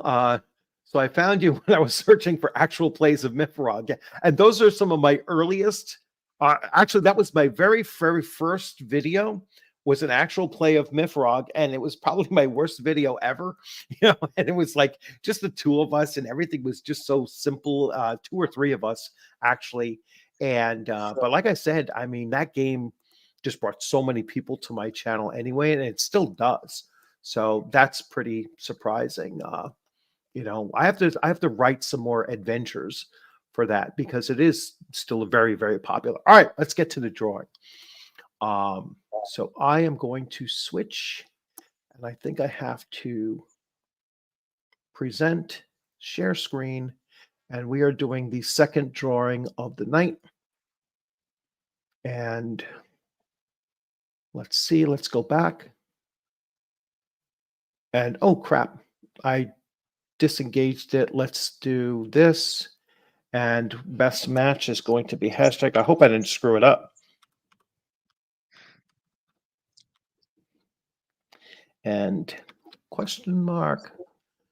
All right, and we are going to hit this now. We have 6 entries. Everybody, just in case, just type in hashtag huzzah exclamation point one more time. I want to make sure that I get more than 6 entries.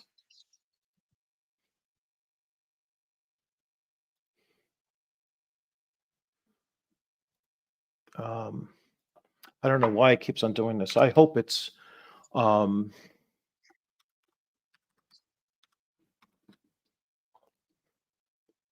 right, now it's back up to 9. Okay.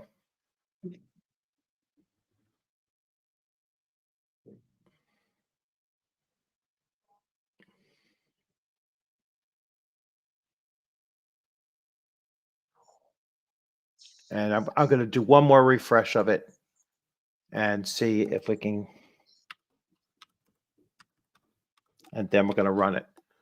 Let's see. We got 10 entries. All right. I am going to go with this. And I see more people putting in. I think it should have used all of the back ones. So going to go forward. And we are drawing.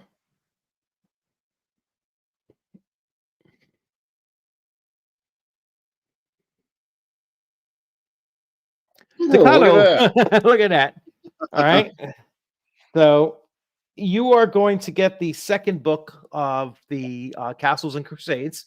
So I will double check and see if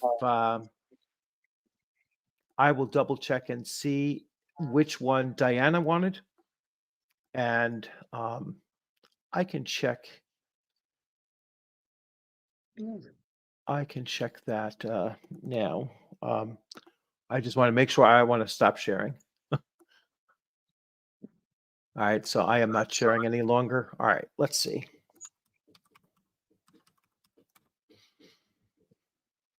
Oh, yes. All right.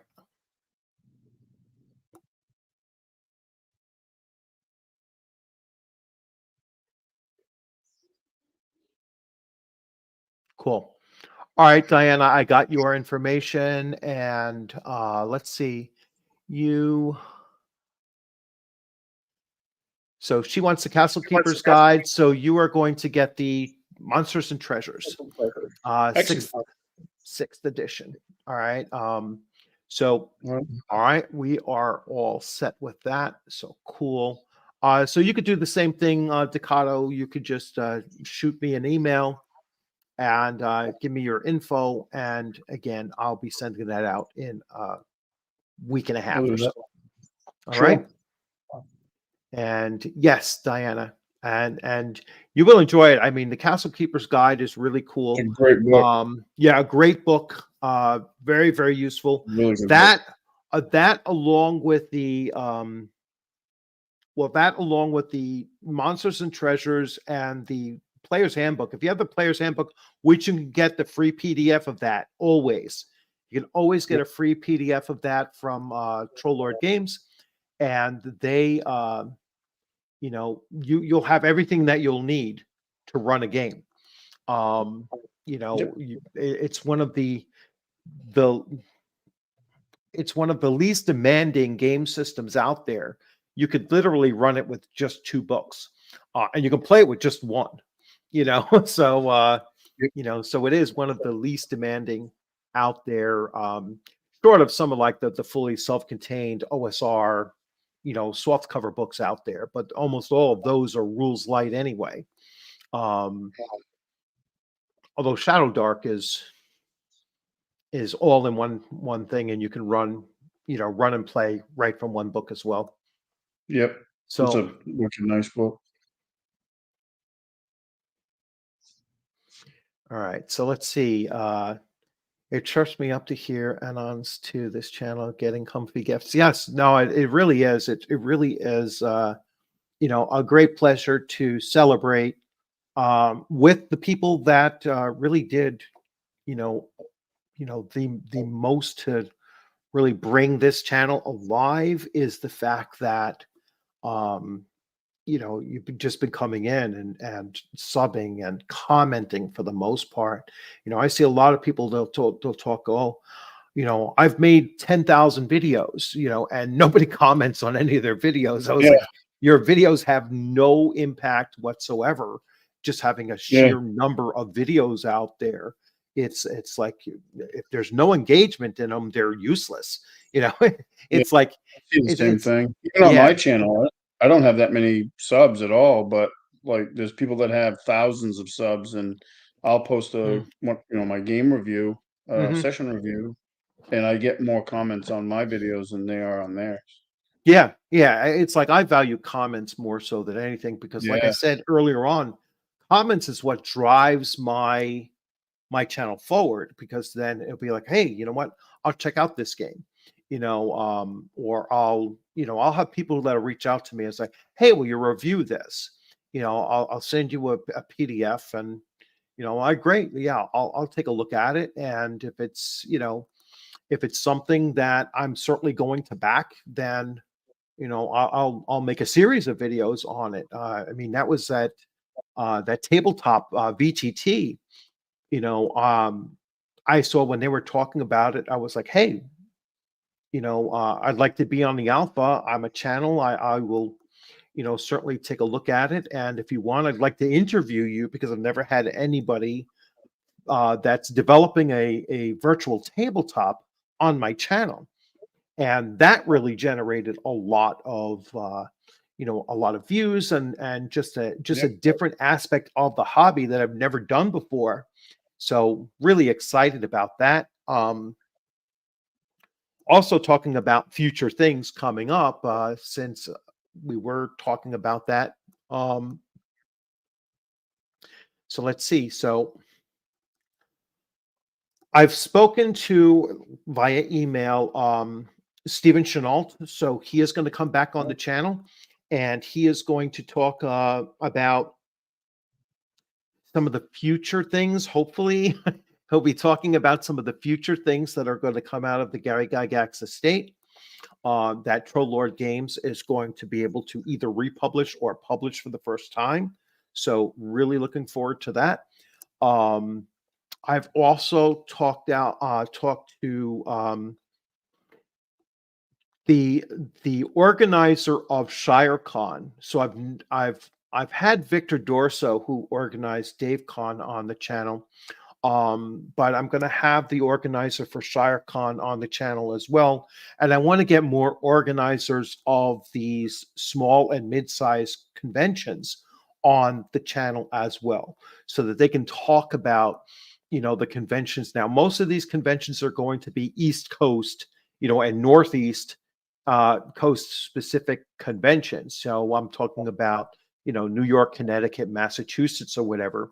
And because we just don't have that many, so I'd love to get as many, people going to these that aren't going to go to like the PAX Easts, or, those particular ones, because those are, mega, and they're Those are not huge. really focused on TTRPGs.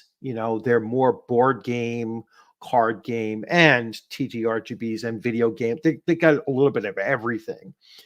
So some of these other ones are almost exclusively tabletop role-playing games, and then some board games on the side, and some peripheral stuff like dice and those kinds of things. So go ahead. Where's ShireCon held? ShireCon is in New Canaan, Connecticut. Oh, okay. So it's about 45 minutes from me. It's probably for you like, Few hours. 4 or you think 5. so? Oh, it's out. Yeah, Connecticut's a good haul. It not. I mean, I've Yeah. driven It's further, probably so it's 3, within right? It's got to be at at least least. 3 for Yeah, you. Yeah, it's got to be yeah, at at least 3, least. maybe even 3.5. Yeah, I'll look into it but too. it's a nice little con. It really is. It's nice and small, and you'd be surprised how many people, like Jeff Talanian, goes to it, and he's Yep. running Hyperborea. Joseph Block is there, and he's running his game, and he has his, his table is up there. There's quite a few game developers that are there. There's a lot of YouTubers that are there. Myself and Tenkar, and Tom from Tabletop Tap Room, and um, I'm going to forget his first name, from Hex Press. Um, Crap, I can't think of his name right now either.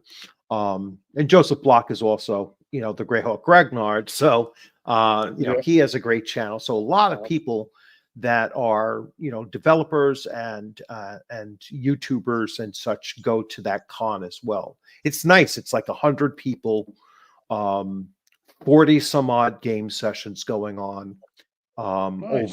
over this. Yeah, there's a lot of tables going. So there's, 45 sessions of gaming going on over the course of a day and a half, which is another good thing. It's a very short con too. It's like a, you know, Saturday and Sunday. They only just recently added the half day Friday night and then all day Saturday. So hopefully they get to the point where they're doing, the whole weekend, but we'll Yeah. see. But for me, it's a no brainer to go to that con because it's literally like within an hour away from me. So, so that's some other previews. Yeah.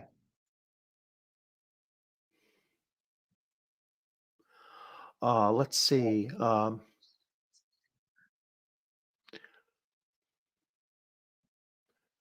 Let's see. You're a comfy guy. You're a comfy guy doing D&D.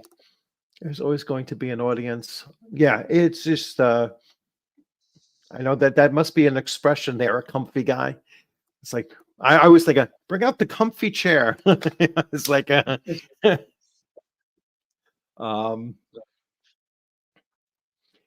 as a national personality speaking to kids through TV, but mainly man shit like delving dungeons or kryptonite. Two power holders are present. Your show should be children's program. Uh, no, I kind of, I although I very, very rarely curse, on the channel, I do not make it for kids, because there's too many pitfalls on YouTube. As soon as you make something for kids, it's like you really do have to just watch what you're doing. He stands out to me, but I appreciate his efforts. That's interesting. I don't know what you mean by that, Cal. Greyhawk Ognard stands out to me, but I appreciate his efforts. Comfy as internet speech. I haven't. Oh, it's 4chan. I don't do 4chan. So I understood it meant pleasant, and I appreciate that.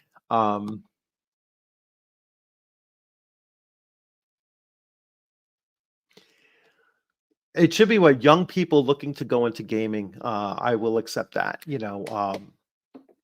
as a middle school teacher, I was always uh, more attuned to teaching the eighth grade, which in my school could be anywhere from 14 to, I had a 20-year-old one time in the eighth grade. So it was like, it could run a full gambit there, but usually it was, 13, 14, and 15-year-olds. Like I said, I had one 20-year-old one time, in the eighth grade. So that, the life circumstances of that young man was interesting, to say the least. So, but yeah, it is something that young players should certainly. I'd appreciate young players watching, get a better sense of what the OSR is, and what it has to offer, and indie games as well. I'm not a big game company guy.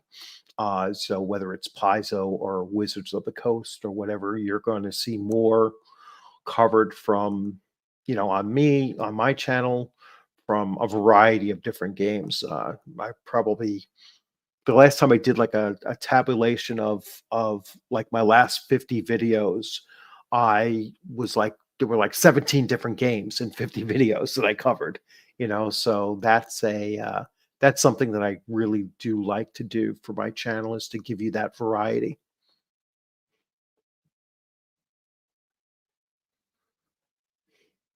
Yes. Yeah, because we had to create far more, because our game systems were, even though they were voluminous in the amount of writing that they had, they were really bare bones as far as, what, you still had to bring a lot to the table when you were creating stuff. You know, um, there was just a lot more home brewing and everything with them, than I think that people either realize or give it credit for or want to acknowledge. Let's put it that way. I don't think anyone ever ran AD&D First Edition the same as somebody else. I think every single person ran that game system different. There was no uniformity in it whatsoever.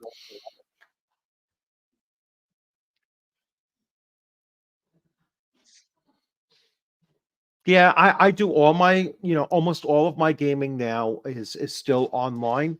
But as things open up and everything, and as I do more and more conventions, I'm getting more face-to-face time, which is also good. I like both experiences. I like doing it both ways. All right, you need to learn how to imagine again. All right, and I see your shadow, but do all have favorite curse? Do y'all have favorite curse scrolls? I have the three. I've only read the one in depth. I'm going to take a look at the other two. So I have the one that's kind of like a demonic uh phased one. Let me grab them. Um I think one is definitely Desert Adventures. That's the second one. That's the second one. Yeah. So the Yeah. first one is with witches and warlocks and cursed That one's knights. good. I've looked at that Yeah. one the most, the first one. Yeah. I just went through this one. I might actually run this one at a convention instead of I'm currently writing an adventure for it, and I will probably put that on drive through. But the second one is the desert sorcerers and bandits and lost treasures. So definitely going to look at that one next. And the last one, I haven't opened it up and started digging through it, but it looks like it has a Viking feel to it. It does. I've Yeah. looked through it. Yeah, I'm probably going to run. I'm going to probably bring these to me and have that as an open option. If I see an open table and I have the time to run something, then I'll probably do that. So I'm most likely going to take um, Shadow Dark with me uh, to Philadelphia next weekend. Even though I'm only going there as a player, I might bring this along just in case I want to run something. And I have the time to do so. So, hello, Scott. Good to see you, and thank you for your anniversary wishes. And really looking forward to the next year, which is just around the corner. Question: Can you see any gains made from the solo role playing flare up that people tried to read oracles for inspiration on? I played around with I played Four Against Darkness, which I love that system. That system is a great great solo player system. I know there's quite a few others out there that I haven't tried yet. There's, like I mentioned earlier, five parsecs to 5 parsecs from home. Is that what it's called? Five 5 parsecs. I don't know. Yeah. Took my tongue. I don't know, but it's Modiphius. It's probably very good. They do a very good, they do a very good system, for the most part. And I should double check and take a look at that. There's others out there too. Call of Cthulhu has some adventures that you can do solo. Yeah. I have them. Yeah, there's a lot. Thank you, Mr. Sluggo. Oh no. Many people don't know who Mr. Sluggo is anymore. So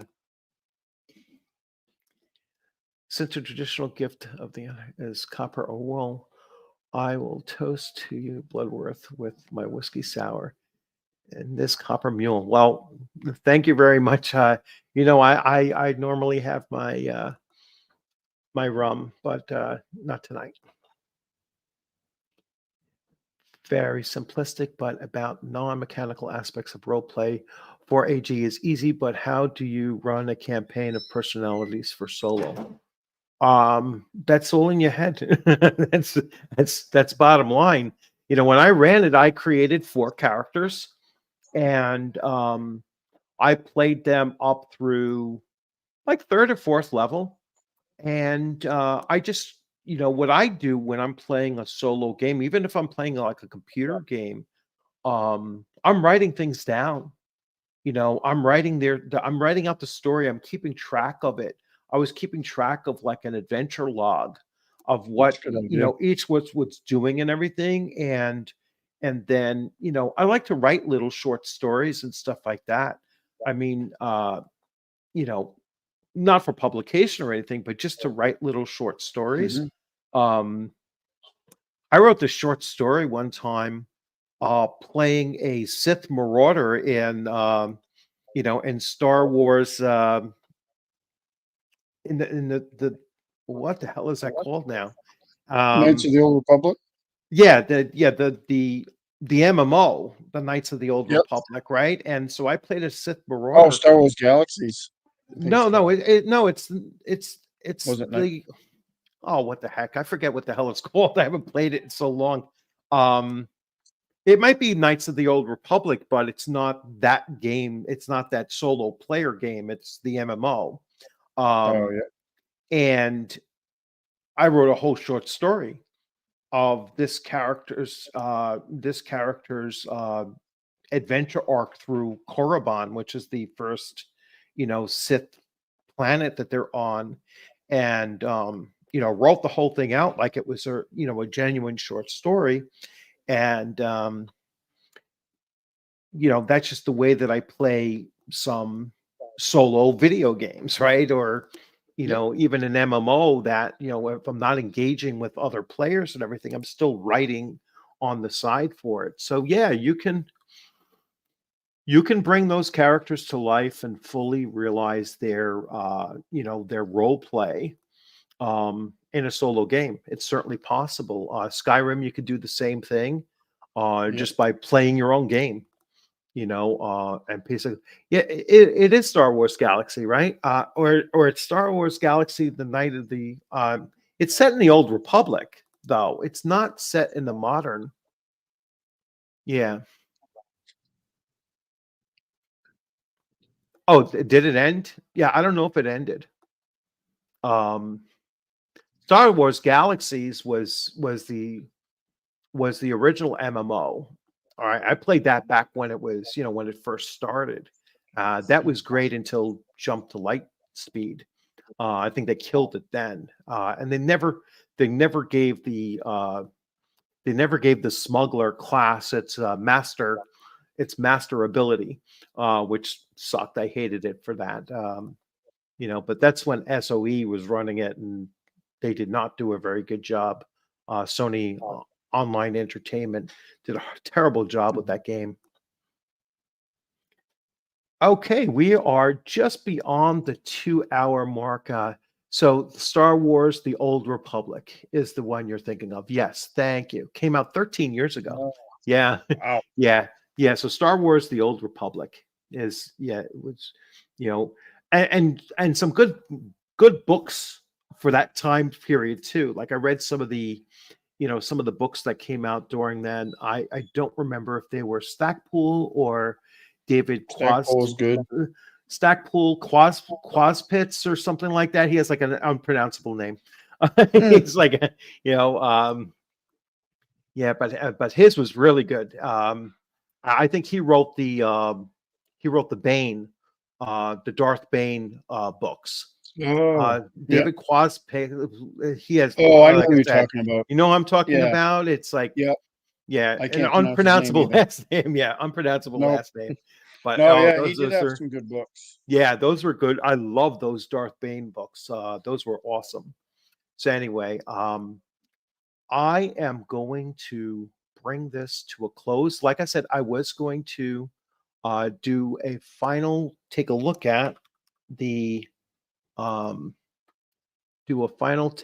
at our numbers here. So let me get to my YouTube studio and analytics. And so yeah, we gained two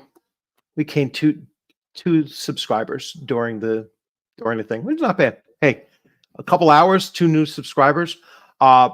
Please, everyone, if you hadn't subscribed to the channel yet, please consider doing so. I thank everybody for coming in on the stream. Special thanks to all of you who contributed, whether new members. So I am going to put those up there really quick. So new member, Mercurius, very first member to the channel. Uriah, I mean, you made it all possible for that second one. So thank you very much. Javier, thank you very much for your super chat. Uriah, again, I mean, like I said, you really did make it possible. And on top of that, you joined as a member. So, you know, you will always be welcome to join in any of my online campaigns. And, you know, you can always jump in as either an NPC or something during one of the things. I will reach out. You can get through my Discord. That's the best way. Join my Discord and then just ask to join in the game, and I will get you in there. And you joined as a member. And Empty Inside, you should have been a member all along, but I'm glad to have you in there.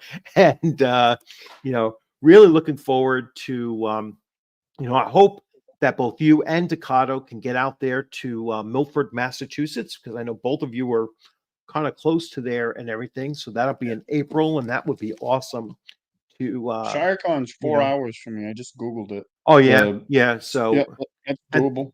Yeah, and Milford, Massachusetts is like what, like 2.5? It's probably 3, closer to 3. Yeah, that one's doable too. Yeah. I'm hopefully going to be registering for that soon. Yeah, that'll be cool. Yeah, they're just starting to post the games. So they're just starting to post them, but you can't sign up for them. But you can now see what is being offered. What's going to be there? Yeah. Yeah, the last time I looked, there was really nothing you could look at. No, they've just been confirming the game slots now. You know, so good. I have 4 of my games up there already. Nice. I'll be signing up under my real name, so that's how you'll. I think it's under my real name. Yeah, I think it's under my real name. It could be under DM Bloodworth, but I'm not sure. I got to double check that. I don't know how to separate those things anymore. So, but you know my real name, so you'll see it. I'm the only person that's going to run Conan 2D20, Gangbusters BX, you know, Shadow Dark, and you know, and the 4th game is slipping my mind. Oh, Weird Frontiers. So, geez, like 3 of those I want to play. Yeah, so I'm probably the only person that's running 4 different, you know, completely different games. So, you know, that's what I like to do at conventions. You know, to get back to, you know, one of the questions that was asked earlier by Matt. You know, what do I plan on doing to make, you know, make the year different, the upcoming year different, and that's one of them. I think that the best thing that any of us can do is just show off new game systems and let everyone see that they're, you know, everyone see that other games are out there.